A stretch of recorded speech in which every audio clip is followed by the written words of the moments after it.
Good evening, guys. Pond here with another video for Rise of Empires, Ice and Fire. It's Thursday, it's Heroes Day, so we're going to do another Heroes guide for you today. First off, just a quick thing. I've had a few people trying to find me in-game. I'm always situated on the right side of the mud in State 55 here, and I'll even give you my exact coordinates, 613570.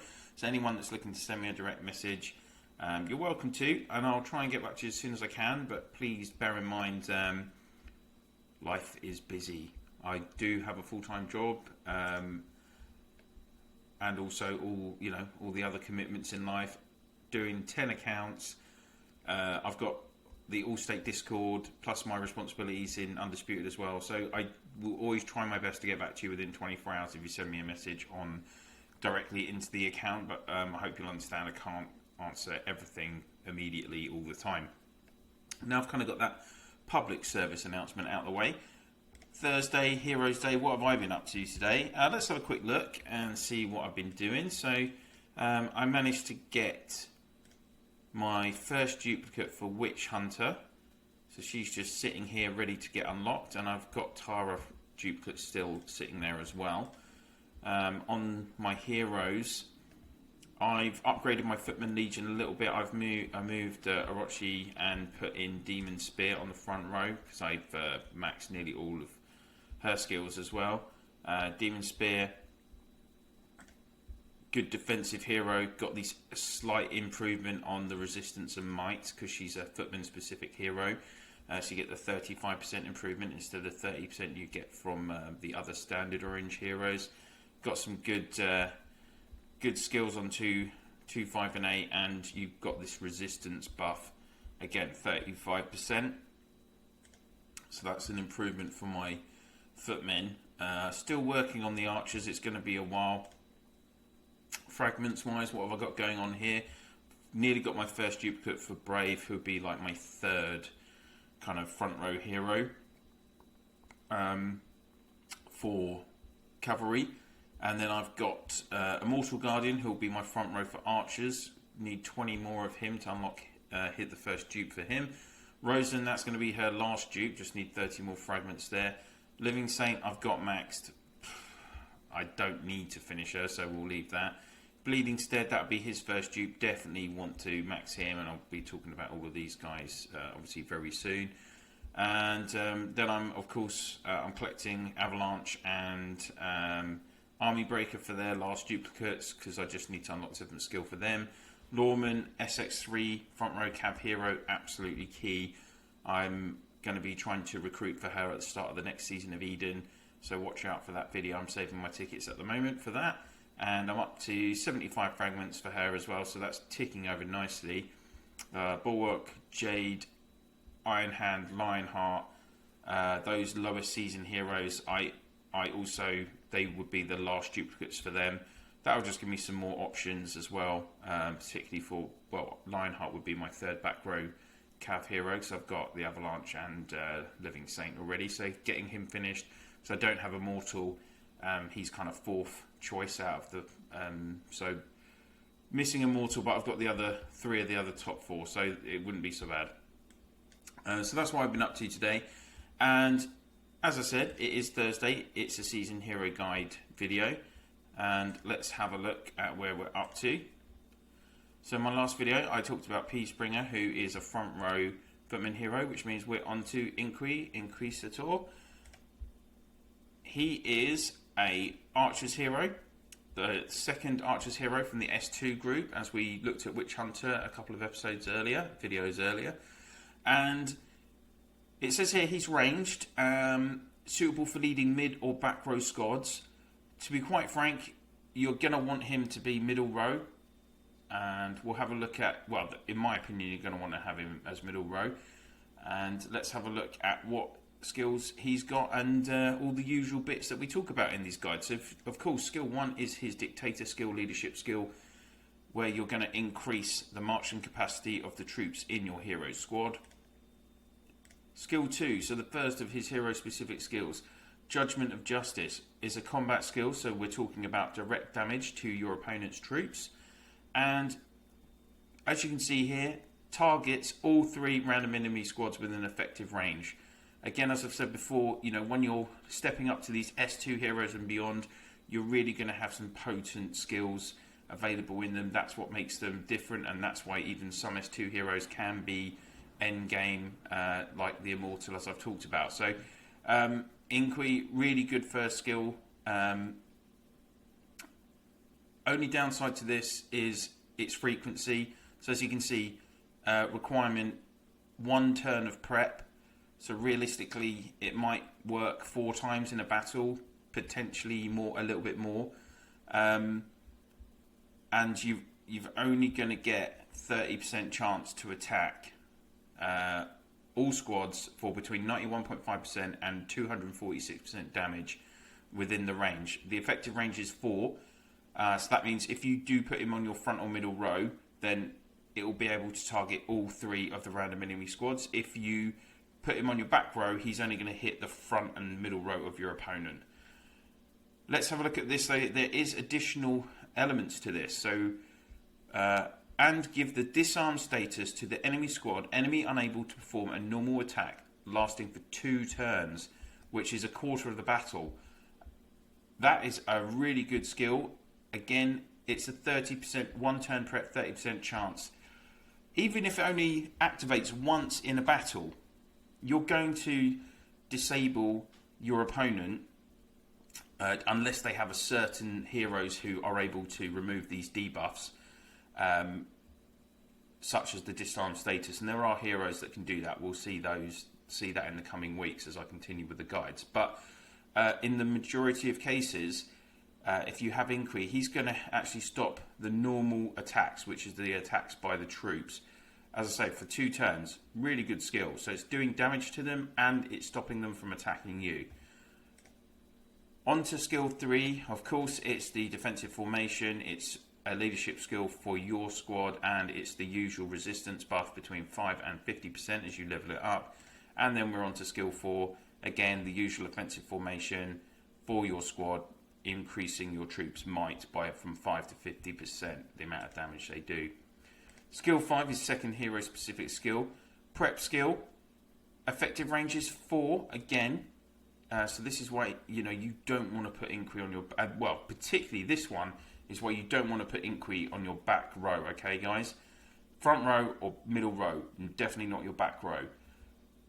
Target is again the 3 random enemy squads, all of your opponent's squads, and look at this: increased damage taken from archers from 5 to 50% to all enemy squads. Really good. Really good. So that's a debuff again. This skill is going to make your opponent's troops weaker because they will take 50% more damage from this skill. Brilliant. So this is why Inqui is a really is going to be a real step up on what you've had previously for your archers. And if you look, that skill, you might have seen in previous prep skills, they were only activated on certain turns of the battle. A turn is not stated on that, so it's going to work all the time in the battle, unless, again, the opponent has a hero who can kind of silence that effect or cancel out that effect. So that is a really, really good skill to have. On to his skill 6, the Awaken skill. Of course, it's going to give the usual 250% bonus to leadership skills, so you'll use this to improve the effects of skill 1, 3, 4, and 7. And you're also going to get an additional 15% might and resistance for the troops, your archers in that hero squad, and additional damage as well, 15% extra damage. So he really is pushing the damage that your troops can do to the opponent. Skill 7, as usual, as is most common, it's the Discipline skill, which applies to all of the 3 squads, all of the troops in your hero's legion in your formation, and it's going to give the extra 13% up to a total of 40% extra might. Lastly, skill 8, Atonement, another combat skill, and again, effective range 4.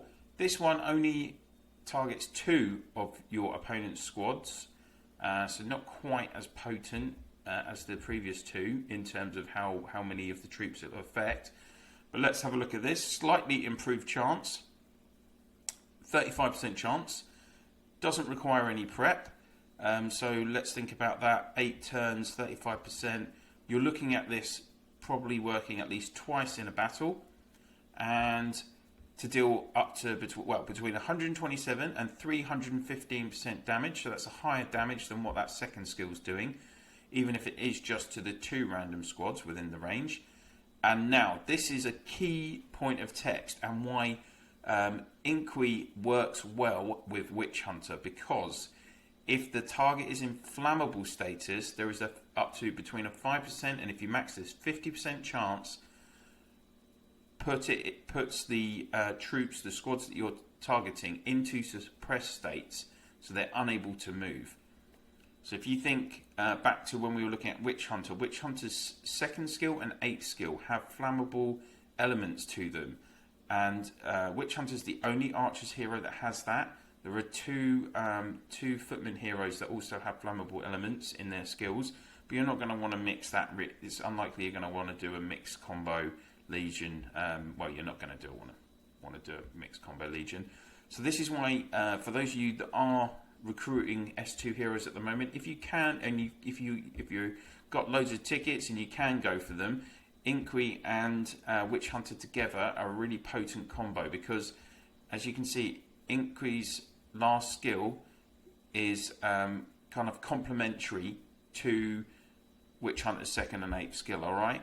And you're getting this suppressed state again, so unable to move. So that's a second skill from him that is going to stop the opponent's troops doing damage to you. And 50% chance, that's pretty good. You know, that's going to happen at least, well, let's hope, let's say it's going to, we're saying this is going to activate twice. If you've got him with Witch Hunter, potentially it's going to activate at least, this element is going to happen at least once in a battle. So you're doing reasonable amounts of damage with his skills, because he is a middle row hero. He's not designed to be a pure killer hero, and if you put him with Witch Hunter with those more powerful damage skills that she has, then she can do the damage for you, and he is kind of weakening your opponent and bolstering her skills, and that is what a key focus of the game is. What I would suggest is, what you're looking for is always your front row hero to be that defensive block, someone that's got high resistance, got high HP, going to keep your front row alive for as long as possible, restrict your opponent for as long as possible. The middle hero is going to have this kind of dual role of being able to attack your opponent, but also improve the abilities of the heroes that are in your squad. And some middle row heroes are more pure support heroes than others. As you can see with Inqui, he's got two attack skills with his second and 8th skill, and then this fifth skill is a debuff skill. It's weakening the opponent. So he's got lots going on in his skills, and I hope that's kind of, I've highlighted to you again, like why these later season heroes, they are just so much better than basic orange. Of course, you're going to, well, with Inqui, it's a difficult one. Most people do say that you can unlock a middle row hero's 8th skill first, and then you would unlock 6th skill and then 7th skill. Considering that Inqui's 8th skill is complementary to Witch Hunter, I would say if you've got Witch Hunter in your archer's formation, then you definitely do want to open that 8th skill first. Some people do prefer to have a higher troop count in their middle row as well, but almost certainly I would say you do want to unlock his 8th skill first. In terms of longevity, well, again, so Inqui and Witch Hunter do work together. They are a really core, potent combination, and to be quite frank, the next middle row archer hero you're going to get is Divine Arrow in S4, and he's pants. I know plenty of people that were trying out Divine Arrow when we were in S4 of Reign of Chaos, and they actually ditched Divine and went back to their Inqui Witch Hunter combination. So that is just how good they are together, guys. You can potentially actually run with them quite well all the way into Eden until you're getting these SX archer heroes.